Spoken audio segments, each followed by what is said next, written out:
Assalamualaikum warahmatullahi wabarakatuh. Perkenalkan, nama saya Muhammad Radian Syahradini dengan NIM 2009 0250 1004 dari Prodi Pendidikan Akuntansi kelas A, Fakultas Ekonomi, Universitas Negeri Makassar. Nah, pada video kali ini untuk memenuhi nilai ujian akhir semester saya dari mata kuliah Strategi Pembelajaran. Nah, pada video kali ini saya mendapatkan tugas ke-14.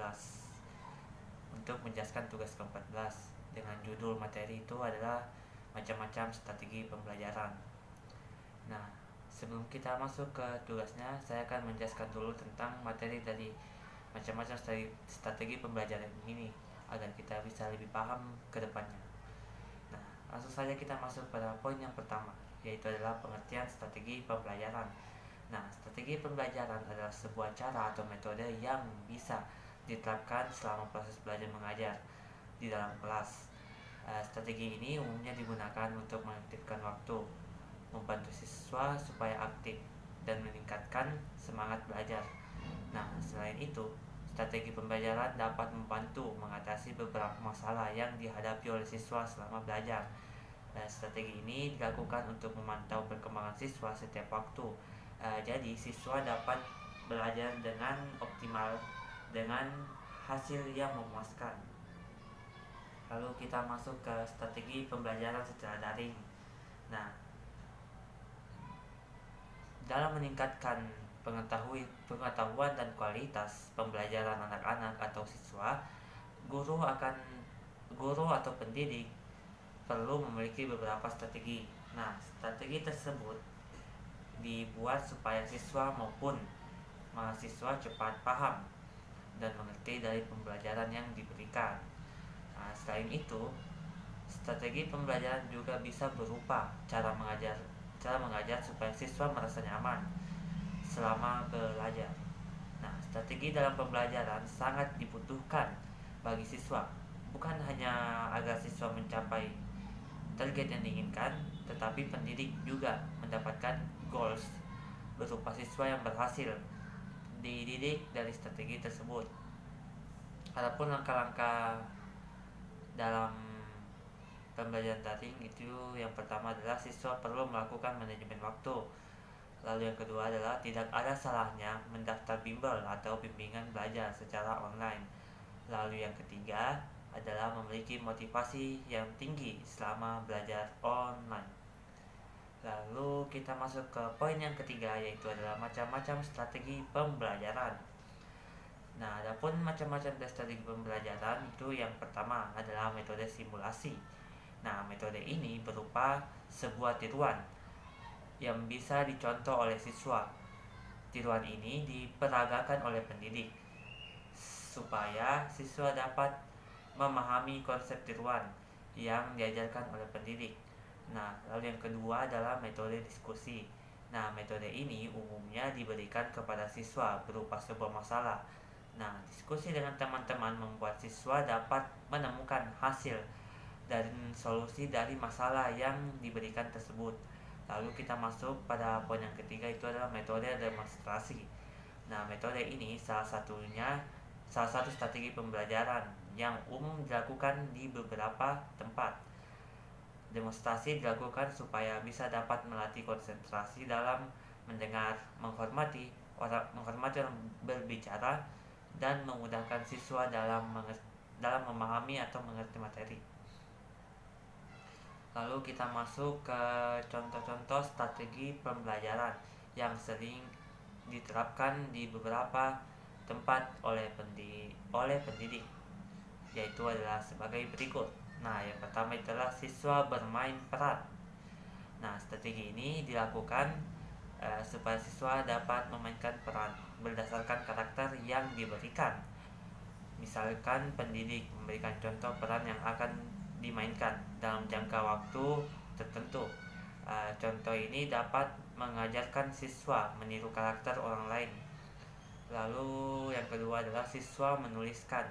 Pengalaman strategi pembelajaran ini dilakukan untuk mengasah kreativitas otak siswa dalam menulis dan berpikir kembali ke ke pengalaman menarik atau sedih yang pernah terjadi. Dengan demikian, siswa dapat mengekspresikan sesuatu melalui tulisan. Lalu yang ketiga adalah siswa membaca dengan keras. Nah, setelah menuliskan pengalaman, siswa juga dapat diajak untuk membacakan pengalaman yang sudah ditulis tersebut dengan keras di depan kelas. Lalu strategi ini dilakukan untuk melatih mental siswa membaca di depan kelas dengan menambah percaya diri pada siswa. Nah, selain itu, siswa lain juga dapat menyimak dengan baik apa yang akan dibacakan oleh temannya. Lalu kita masuk ke contoh yang keempat adalah siswa mencari informasi. Lalu kita masuk poin yang keempat, siswa mencari informasi. Nah, strategi ini dilakukan secara berkelompok, di mana setiap kelompok diberikan topik yang berbeda. Setiap topik yang diberikan harus dicarikan informasi, entah informasi dari internet atau wawancara dengan narasumber. Ini melatih siswa untuk dapat berdiskusi dengan temannya. Diskusikan hasil atau solusi referensi untuk informasi yang terbaik. Lalu kita masuk contoh yang kelima, yaitu adalah siswa melakukan debat. Nah, contoh strategi pembelajaran ini cukup baik dilakukan di dalam kelas. Pendidik dapat membagi siswa menjadi dua kelompok dengan topik yang sama namun berbeda sudut pandang, yaitu pro dan kontra. Debat dimulai dengan memberikan jawaban dan alasan dari masing-masing kelompok. Strategi ini dilakukan supaya siswa dapat melatih teknik dalam berbicara. Selain itu, siswa dapat memberikan pendapat dan sanggahan dari permasalahan yang dihadapinya. Lalu kita masuk ke tugasnya, yaitu tugas 14, yang dimana tugas ke-14 itu adalah membuat video pembelajaran dengan menerapkan strategi siswa bermain peran. Nah, adapun tema yang akan saya masukkan ke dalam bermain peran kali ini yaitu adalah jurnal umum. Nah, jurnal umum adalah standar yang dibentuk secara umum. Jurnal sendiri merupakan catatan akuntansi permanen yang pertama setelah bukti transaksi dan digunakan untuk mencatat transaksi keuangan perusahaan secara kronologis. Lalu adapun fungsi dari jurnal umum, yaitu yang pertama adalah fungsi historis. Nah, fungsi historis itu adalah pencatatan setiap transaksi dilakukan berdasarkan tanggal terjadinya transaksi. Lalu yang kedua adalah fungsi pencatatan. Nah, fungsi pencatatan adalah jurnal yang digunakan untuk mencatat setiap transaksi yang terjadi dalam perusahaan. Lalu yang ketiga itu ada fungsi analisis. Nah, fungsi analisis adalah pencatatan dalam jurnal merupakan hasil analisis transaksi berupa penerbitan dan pengkreditan akun yang terpengaruh. Analisis ini mengenai penggolongan nama akun, pencatatan dalam penerbitan ataupun pengkreditan beserta jumlahnya. Lalu kita masuk ke poin yang keempat, fungsi yang keempat, yaitu adalah fungsi instruksi. Nah, fungsi instruksi itu catatan dalam jurnal merupakan perintah untuk mendebit dan mengkredit akun sesuai dengan catatan dalam jurnal. Lalu pencatatan dalam jurnal umum bukan sebatas dokumen transaksi dalam perusahaan, tetapi bersifat instruksi.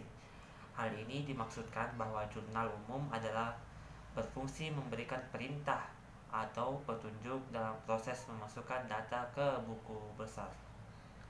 Lalu kita masuk ke fungsi yang terakhir atau fungsi informatif atau fungsi kelima, yaitu adalah fungsi informatif.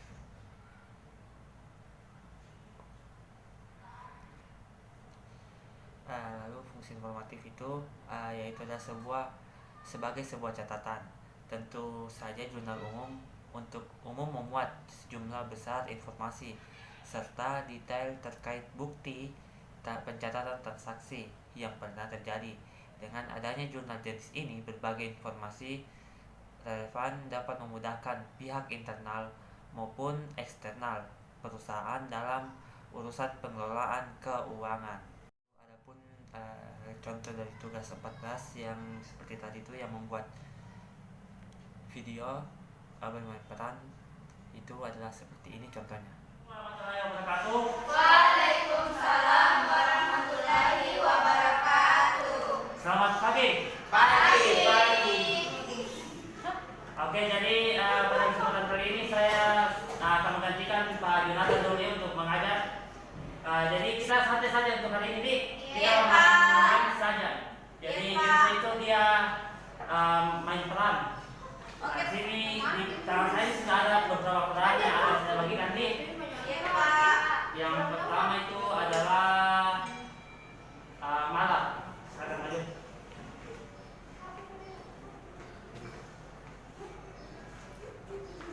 Lalu saudari Umi. Iya, Pak. Lalu Reza Titik Merdeka.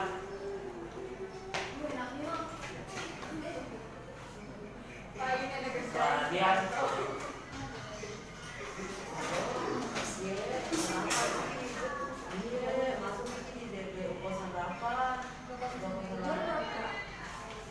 Lalu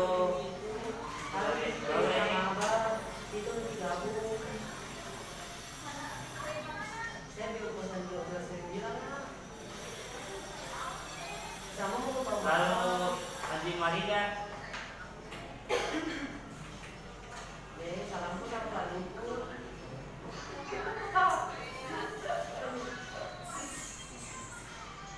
Ya, Hermanto.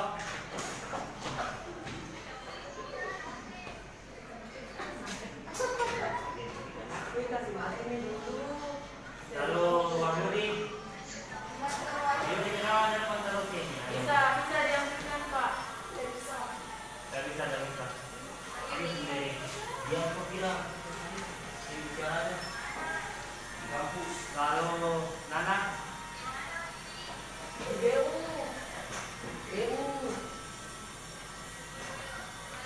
Ayo dulu suruhnya. Ya,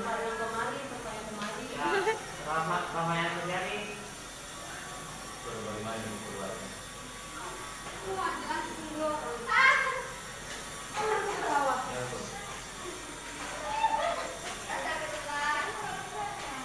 Terima semua yang telah jadi. Mungkin bisa dimaju untuk melakukan rekaman mungkin. Iya. Oh iya, Pak. Iya. Oh iya.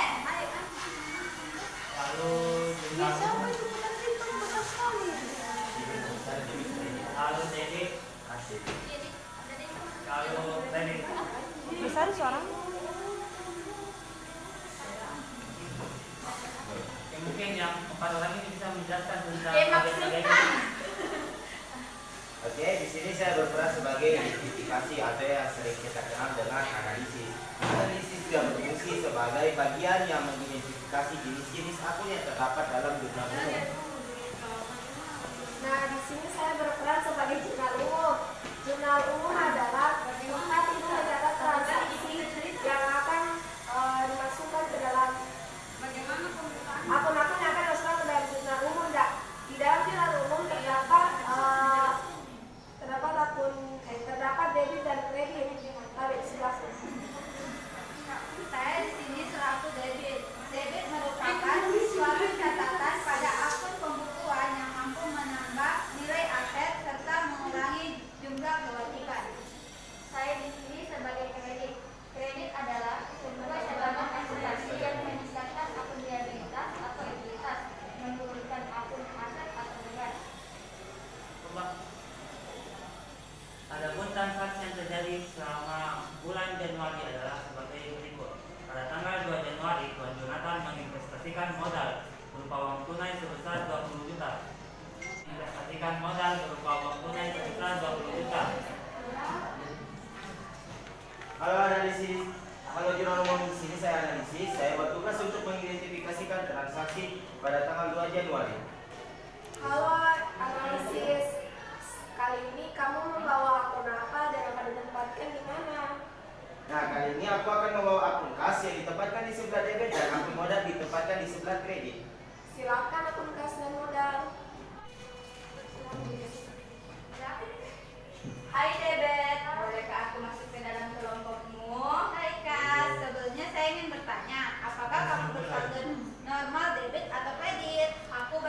bersaldo nomor debit, dan apabila aku digunakan untuk membayar sesuatu seperti utang dan pembelian barang secara cash, maka aku berada di kredit. Namun pada transaksi ini aku bertambah karena ada setoran modal pemilik, maka aku harus berada di sebelah debit. Baiklah, kalau begitu silakan masuk. Baik. Hai kredit, bolehkah aku masuk ke dalam kolom toko? Sebelumnya saya ingin bertanya, apakah kamu bersaldo normal debit atau kredit? Aku bersaldo normal kredit karena ketika ada setoran modal kamu akan bertambah di saldo normalmu yaitu kredit. Baiklah, kalau begitu silakan masuk. Baiklah, kalau begitu terima kasih.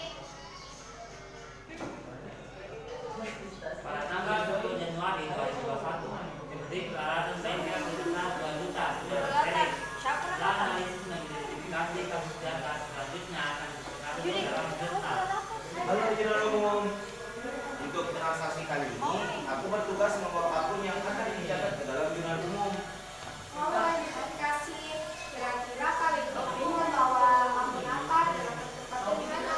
Nah, kali ini aku membawa akun peralatan yang ditempatkan di sebelah debit dan utang yang ditempatkan di sebelah kredit. Silakan masuk, Bapak. Hai David, bolehkah aku masuk ke dalam ruangan? Halo peralatan, sebelumnya saya ingin bertanya, apakah kamu bersaldo normal debit atau kredit? Aku bersaldo nomor debit karena ketika ada pembelian peralatan aku akan menambah di saldomu. Saldo nomor debit. Baiklah, kalau begitu silakan masuk.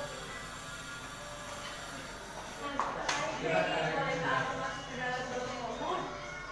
Sebelumnya saya ingin bertanya, apakah kamu Aku bersaldo normal debit atau kredit. Aku bersaldo normal kredit karena ketika ada pembelian secara kredit aku akan menambah di saldo normal yaitu kredit. Jangan ya. Tulangin itu lagi. Nah, itu. Baiklah, kalau begitu aku akan masuk akun kredit.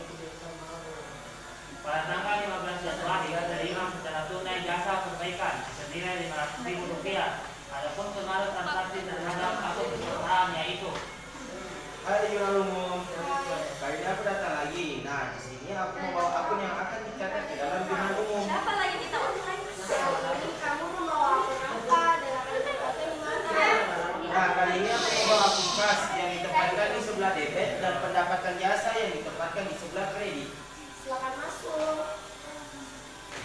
Masih mau nih, Anda tahu yang mana?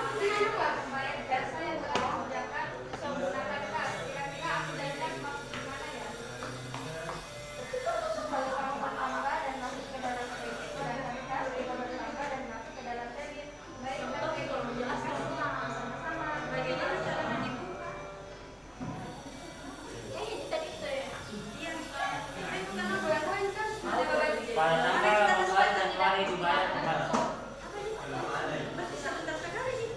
Pada tanggal 18 Januari dibayar pemasangan spanduk untuk iklan sebesar Rp200.000. Adapun pengaruh transaksi terhadap akun perusahaan yaitu Halo Jurnal Umum. Nah, kali ini transaksi terakhir. Di sini aku membawa akun yang akan dicatat ke dalam Jurnal Umum. Wah, sekarang transaksi terakhir. Nah, kira-kira identifikasi membawa akun apa yang akan ditempatkan di mana? Nah, kali ini aku membawa akun beban, yaitu beban iklan yang ditempatkan di sebelah debit dan kas yang ditempatkan di sebelah kredit. Silakan masuk beban. Terima kasih. Hari ini membayar beban.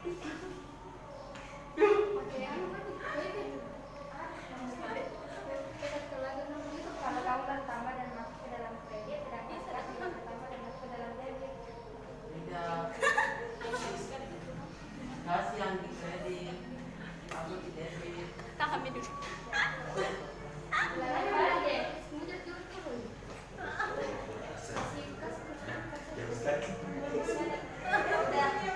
kas masuk di sebelah kredit dan beban iklan masuk di sebelah kredit. Akhirnya transaksi tersebut telah terselesaikan sesuai dengan akun-akun yang berkaitan.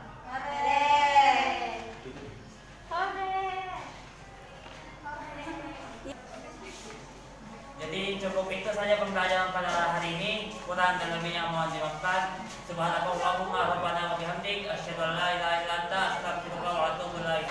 Assalamualaikum warahmatullahi wabarakatuh. Waalaikumsalam. Kesimpulan yang kita dapat video tadi, yaitu adalah metode bermain peran adalah cara guru mengajar dengan membantu anak mencoba untuk menjadi orang lain dengan memahami peran untuk menghayati tokoh yang diperankannya sesuai dengan karakter dan motivasi yang dibentuk pada tokoh yang ditentukan.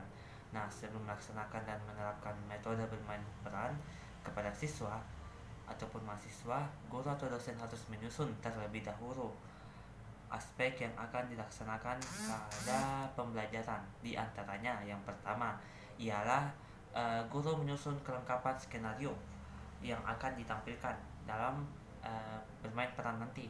Lalu yang kedua adalah menunjuk beberapa siswanya atau mahasiswanya untuk mempelajari skenario 2 hari sebelum KBM. Lalu yang ketiga adalah pendidik membentuk kelompok siswa yang anggotanya 5 atau lebih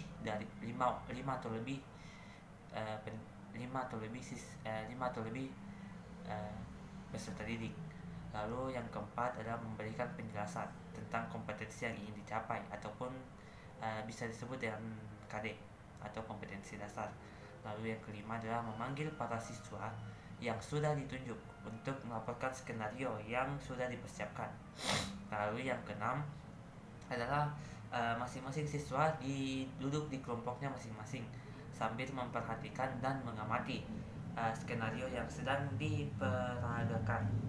Lalu yang ketujuh adalah setelah siswa dipentaskan masing-masing, diberikan kertas sebagai lembar kerja untuk membahas tentang materi yang telah dibawakan tadi. Lalu yang kedelapan adalah masing-masing kelompok menyampaikan hasil kesimpulannya.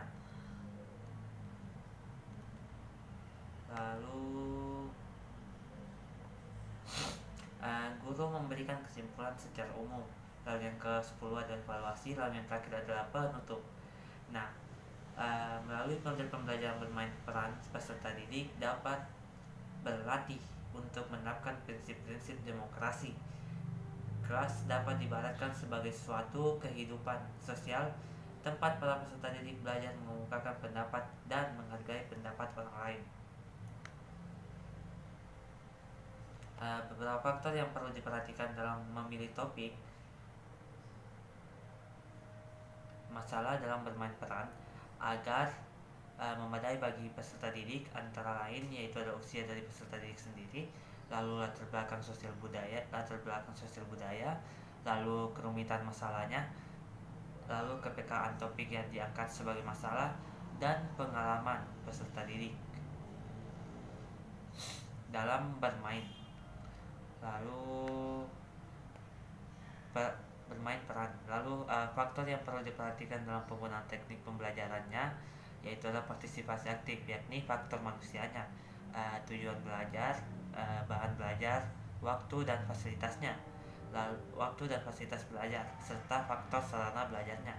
Lalu penerapan metode pembelajaran bermain peran atau role playing terhadap kompetensi sosial, kognitif, dan kompetensi sosial afektif dalam pembelajaran. Berikut ini kita dapat uraikan lagi dari kesimpulan, diuraikan menjadi beberapa kesimpulan lagi.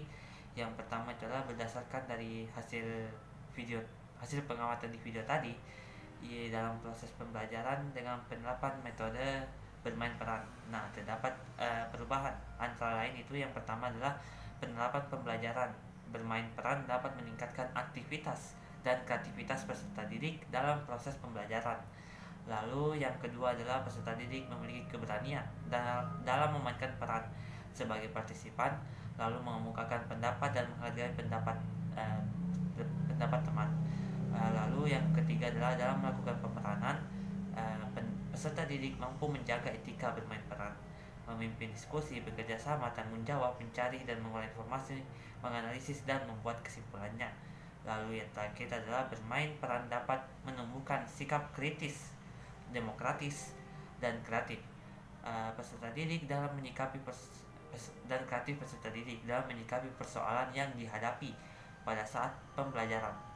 Lalu yang kedua itu adalah pengaruh penerapan metode pembelajaran bermain peran atau role playing terhadap kompetensi sosial kognitif siswa dalam pembelajaran di kelas dibandingkan dengan pembelajaran konvensional tidak menunjukkan perbedaan yang secara signifikan. Namun penerapan pembelajaran bermain peran dan konvensional dapat meningkatkan kompetensi sosial kognitif siswa yang signifikan.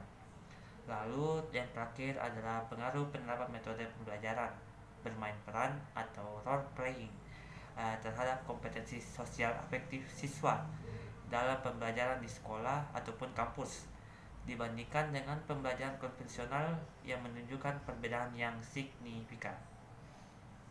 Oke, mungkin itu saja materi yang dapat saya sampaikan pada video kali ini. Kurang dan lebihnya mohon dimaafkan. Assalamualaikum warahmatullahi wabarakatuh.